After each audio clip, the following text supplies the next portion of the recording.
Well, hello and welcome. Do you avoid setting boundaries with others? Does the word boundary bring up a sense of conflict for you and just this idea of having to say no? Or perhaps are you tired and frustrated because you have a lack of boundaries? What if we could shift our relationship to this concept of boundaries? That's what I want to talk about in today's video. Hi, I'm Linda Coblin, and I'm a mindfulness-based wellness coach. So to begin, I'd like us to consider life as a set of relationships that we have with basically everything, ourselves and everything around us. For example, our relationship with family, with friends. How do we relate to food or money? We could consider how we relate to conflict or change. And we could also look at this relationship that we've established as what we call our habits in life. You know, our daily life is filled with our habits, how we respond and relate to things that are coming and going in our life.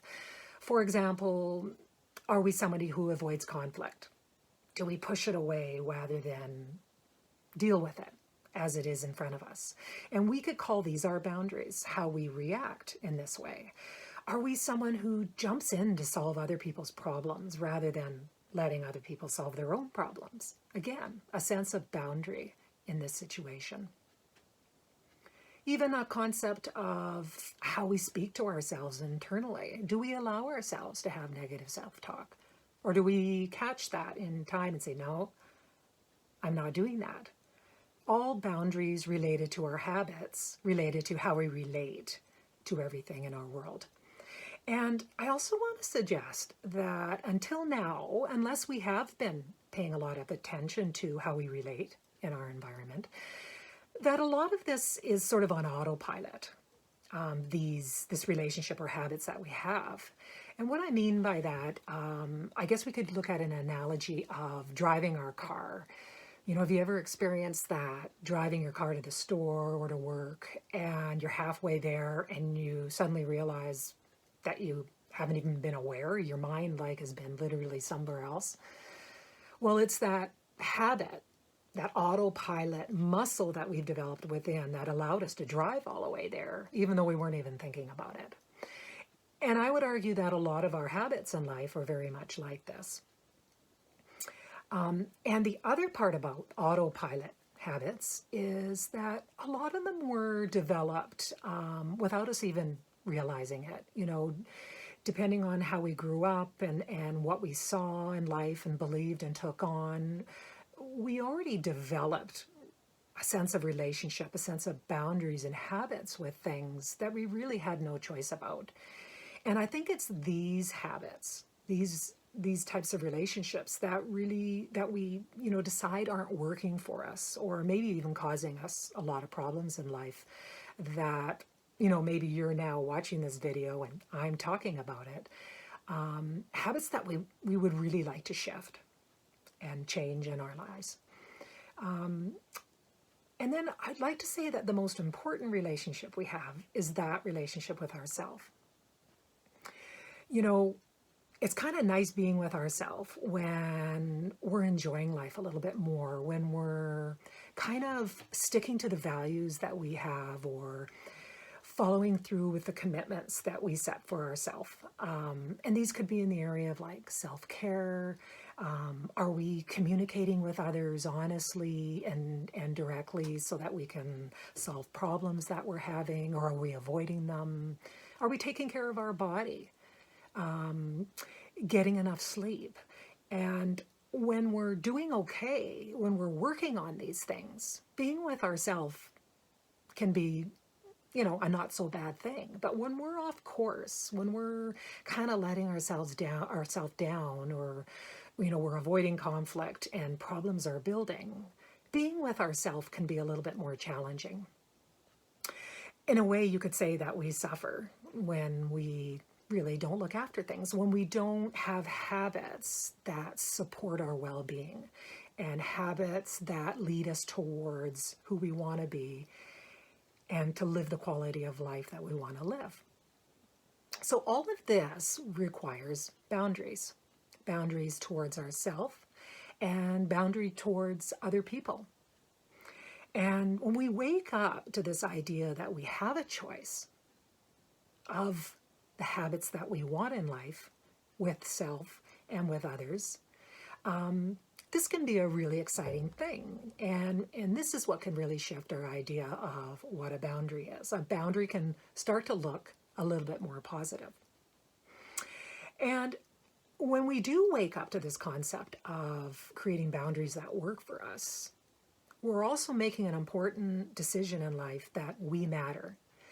And we make this decision purely because we choose to. We choose to declare that I matter. And I want to set up my habits in life that support me. And when I know that I'm doing well, I can be a way better person, a way more effective person in my own life and in how I relate to everything else. So I just wanted to share a couple of examples in my life of how I chose to create better relationships and develop better habits with myself. One of the big ones is sleep. I'm committed to having a good night's sleep. And I've learned that what that's required me to do is to set a certain number of boundaries with myself and with others. So with others, I have decided I cannot take phone calls after 7 o'clock in the evening. So I have to tell people, family and friends, that we can't schedule a phone call after 7. And it can feel weird. I mean, 7 to a lot of people is kind of early, but to me, that's late enough. I get to bed early, and I really can't risk bringing up something in my mind that I might end up worrying about if I get on a phone call, an hour and a half or so before I go to bed. So I have to put up that boundary for my own well-being, to say, no, let's schedule it another time. It's not going to happen then. The other thing that I put a boundary up, and this is towards myself, is I don't look at any social media from 7 o'clock on. Like, I don't pick up my phone and look at Facebook or even see what email came in, because again, it might give me something to start thinking and worrying about, which I can be good at night when I'm in bed. So I have created those boundaries to support my habit of getting a good night's sleep. Another one for me is self-talk. When I start to find myself putting myself down or having negative thinking, I go, no, it's stopping there. So that's a personal boundary. And then I have promised myself to reword the statements that I was making myself in a positive, supportive way. And this supports my commitment, a habit that I want to have, to being kind to myself, so that I support myself in being able to take on life's challenges in a positive, constructive way. And another one I have, and I'd like to add to the self-talk portion, is really limiting my exposure to people that don't make me feel very good about myself. And this is maybe something I don't say to another person, but I certainly limit my willingness to engage with them. So again, a good positive boundary that supports me and who I am becoming. And then because of that, my strength and self-confidence in managing life. And then another really important one for me is not eating after 6 o'clock. A real important one for me for both sleeping better, because I do find if I eat after that I don't sleep as well. And also for my physical health. I like to keep a certain weight, and not eating after 6 really supports that. So I have organized dinner in my house. Now, there's only my husband and I, but dinner is early. We get dinner done early so that I can stop eating after 6 o'clock. And this works for me. So these are really great boundaries that I've been able to put in place, and habits that I've created to support me. So I invite you to also consider the concept of boundaries being less of a no to other people and more of a yes to yourself. And when you're creating these boundaries that say yes to yourself, you're doing two things. One, you're saying, I matter, which is really, really important. And you're also creating a healthy dynamic for yourself in all areas of your life so that you can be the best person possible. And I'm not meaning in a sense of big achievement, but just in someone who is walking your talk, living your values, the values are important to you, because when they're not in place that you don't feel very well. Or you feel out of balance, or you don't feel authentic and true to yourself. So we can say that boundaries, the boundaries that we've chosen, can be a real yes, a real positive towards us being our best. And I would argue that when we are at our best, we are an excellent example to all that we encounter. And when people see us being our best, standing for what is important to us in the most kind way.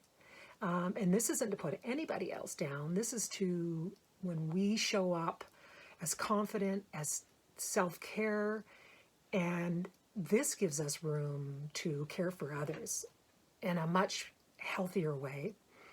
And it makes other people rise up to be their best too. And it just makes all our relationships that much better. I tend to end my videos similarly, that when we're healthy, everybody else and everything else that we interact with rises up to the same level. So I'd really like to know your comments or your take on this video. Do you agree that boundaries can be a yes, I matter concept, rather than all about no and feeling guilty to another person? I'd really like to know. Give it a thumbs up down below if you agree, or I'd like to know what your take is on my conversation today.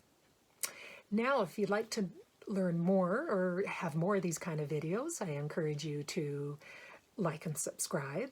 And I invite you to join my Facebook group. I've left a link down below where we continue conversations like this with a group of like-minded women. And as well, if you are interested in going a little deeper with your own challenges of setting boundaries and people-pleasing in your life, sign up for a free mini coaching session with me. And I've left a link about that below as well. So again, thank you for joining me today. Please do take care of yourself, and I'll see you next time. Bye for now.